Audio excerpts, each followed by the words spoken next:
If you're experiencing billing problems on Facebook, follow these steps to troubleshoot and resolve the issues effectively. Step 1. Check payment method. Ensure that your payment method is valid and has sufficient funds. Log into your Facebook account, go to the payment settings, and verify that your credit card or PayPal account is up to date. Step 2. Review billing history. Access your billing history to identify any discrepancies. Navigate to the billing section in your account settings to view recent transactions and check for any charges that seem incorrect. Step 3. Contact Facebook support.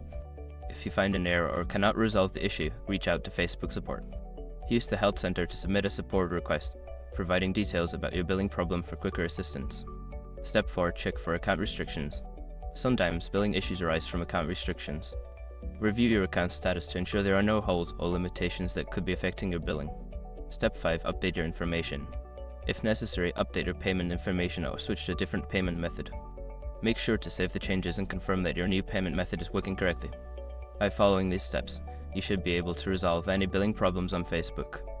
If issues persist, consider seeking further assistance through official channels.